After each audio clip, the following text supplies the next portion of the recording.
other shows we have for you to enjoy at myclassicradio.net.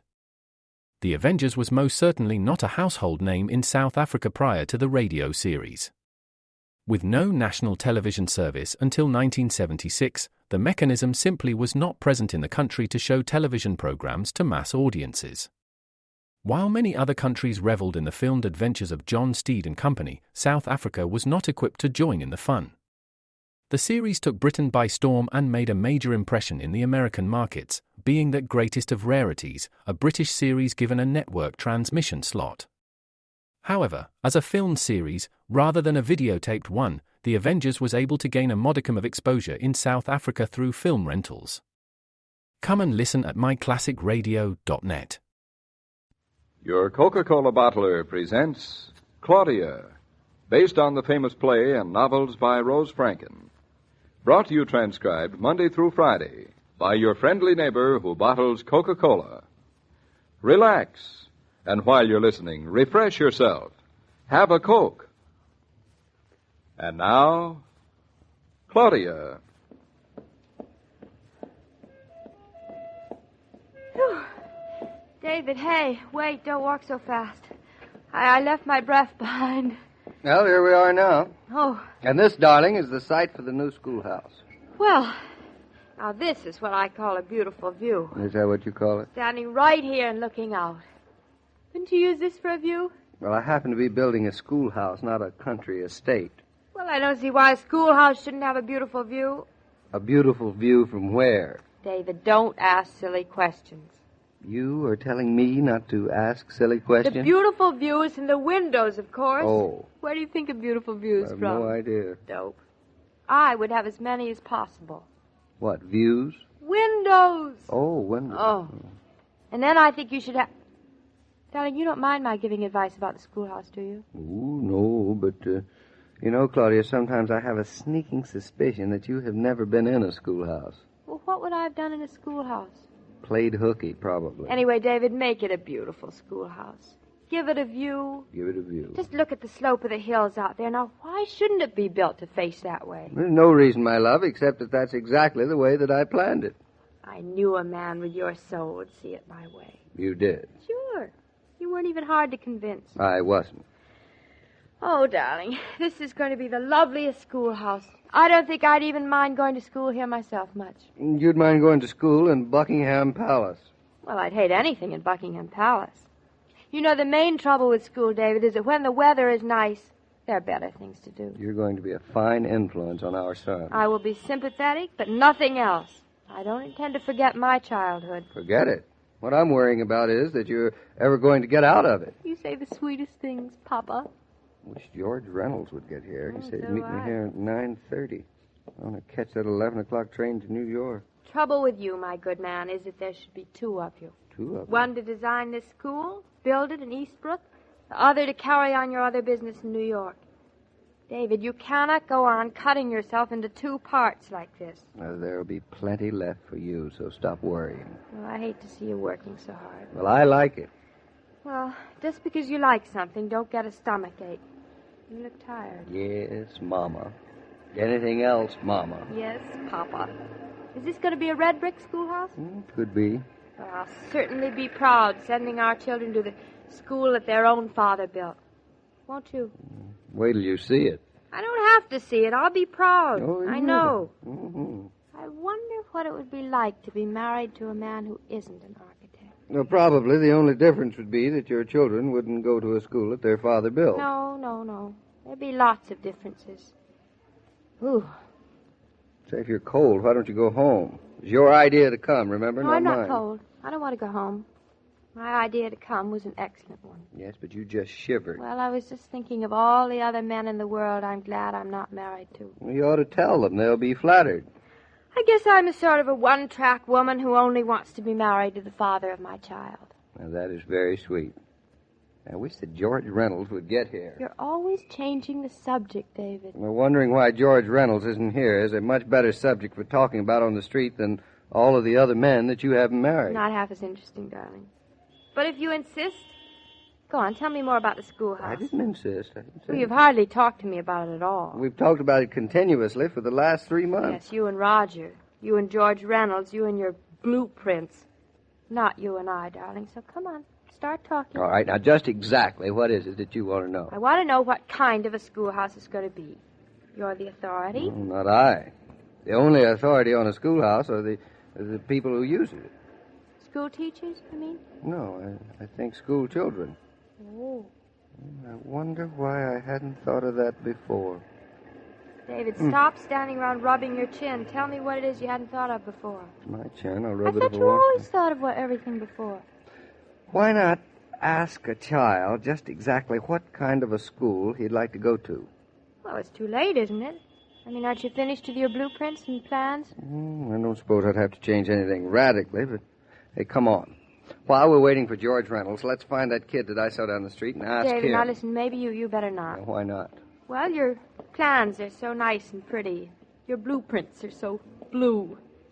Well, it just might be a shame if you had to go and start all over at the beginning.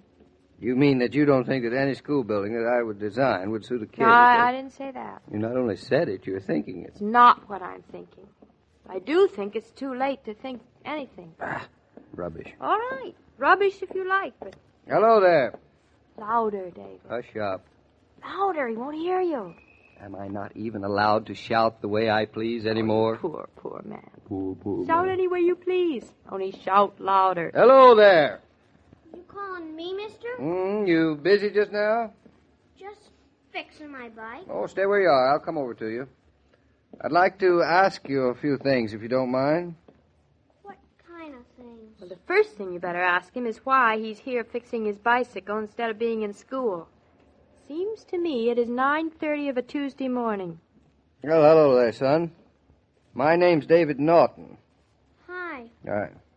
Say, did you say you were David Norton? Yeah, that's right. This is my wife, Mrs. Norton. How do you do? Oh, sure, I know you. A friend of mine is a pal of yours. No? You mean Jimmy? That's right. I'm Tim. Tim Mills from down the other side of Cream Hill. Oh, Tim. How are you, Tim? You go right on fixing your bike now. Don't let me bother you. I just thought we might have a talk together.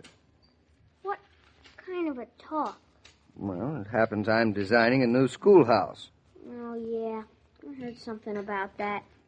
Seems to me, Mr. Norton, that you could build a lot of better things than schoolhouses.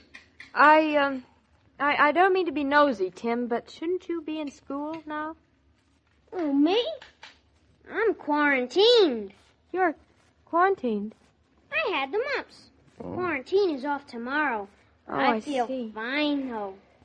Dopey thing to get, the mumps. Made me lose out on basketball. But I'll be okay for spring baseball, so no use beefing. Nope. It's never any use beefing. Say, Tim, I think you'll find that if you put that spoke in from the outside of the wheel first, it'll fit better. Oh, yeah. I see what you mean. Yeah, slide it around there. Yeah. There you That go. goes in easy now. Thanks, mister. Well, now, Tim, you just said that you didn't think that Eastbrook needed a new schoolhouse. Well, it ain't up to me. But heck, why are grown-ups always building schoolhouses? I guess maybe it's because they've been out of school so long. Maybe like you, for instance. And just because I've been out of school so long, Tim, I thought that you could tell me what the new schoolhouse ought to be like. Well, I don't know. Take it that you think that the whole idea is not so hot, is that it? Well, school does interfere with an awful lot of things. Yes, I'll bet it does. Like, football practice, for instance. Hunting and sleigh riding. Is that it? School puts an awful cramp in a kid's time. I imagine. Do you realize a kid's got to spend practically all day in school? Yes, I see what you mean. This was your idea, David. Yeah, hush up. And, you'd prefer spending all day, every day in and out playing football? Sure. All the year round, mind you. 12 months of the year. Well, for a while I would. Oh, I see, for a while. I guess, though, for the rest of the time, you gotta have a school. I suppose a fella has to know how to read and write, too. But then we should have shorter classes and more time in between. Say, Tim, I think I have just the plan that would suit you. What's that? How would you like school to be from 12 to 1 every day with an hour off for lunch? Yeah, that's... Are you pulling my leg or something? That's sort of what you said, isn't it? I wouldn't go that far. But you can say that I prefer shorter classes. All right, and that longer much we'll play. admit. One of the troubles is that our classes always got to get out of the gym to make room for the next class's gym period. Oh, 2 gymnasiums. That's what you want. Gee willikers. If we had 2 gyms and swimming. Swimming could be a heck of a lot of fun. Swimming pool. That's what you want. With a high 20-foot springboard, probably. Boy, oh boy, some school. Well, there you have it, David. Your new schoolhouse. It consists of 2 gymnasiums and a swimming pool. Well, it would be something new. Yeah, but Studying why? history in a swimming pool and learning algebra and Latin on a trapeze bar. You wouldn't learn much that way, mister. No? Schoolhouses have got to have classrooms, too. Oh, you don't say. And classrooms don't have to be too bad, if they're not too big, so you can see the maps well and hear the teachers easy. I see. And if there are a lot of windows to look out of... A nice view out the window. Hear that?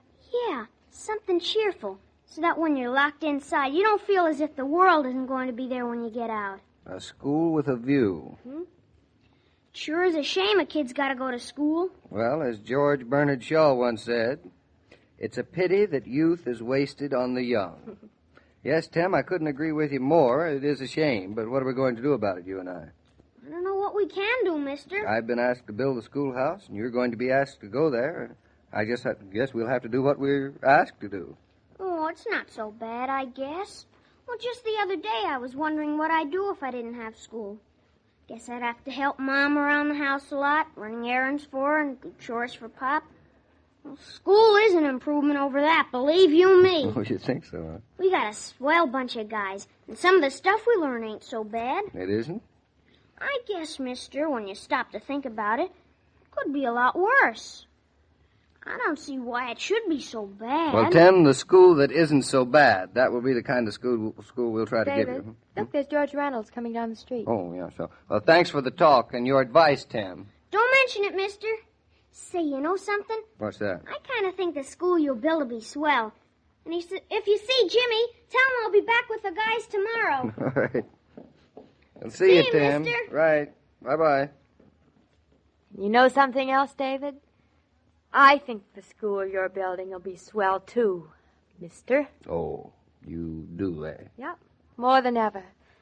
I wouldn't have my children's father be anybody else than the man who built the school with a view.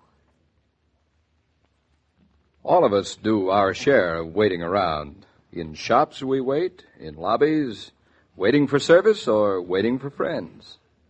Whenever you have to wait, here's a suggestion.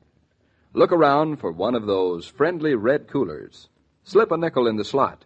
Have an ice-cold Coca-Cola and wait refreshed. Coke brings you the pause that refreshes anytime, anywhere. Say, he's a swell guy, isn't he? Yes, Tim, all of us around here think that he's a pretty swell guy. Talking to him is almost like talking to the one of the gang. It's hard to think he's so old. David old? Why, Tim, wait till you're his age. You won't think so then. But if you want to see somebody really old, you ought to see Jared Tucker. Jared Tucker? Why, I've seen him around. But you can't discuss him because nobody's as old as Jared Tucker. What do you mean? Well, it's just that if...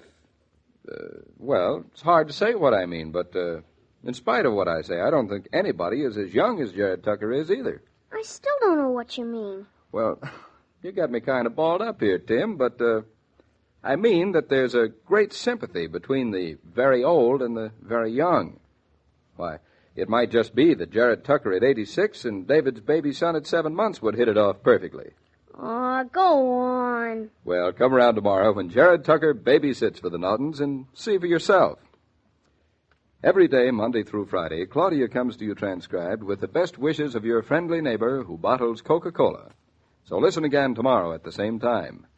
And now this is Joe King saying au revoir. And remember, whoever you are, whatever you do, wherever you may be, when you think of refreshment, think of Coca-Cola.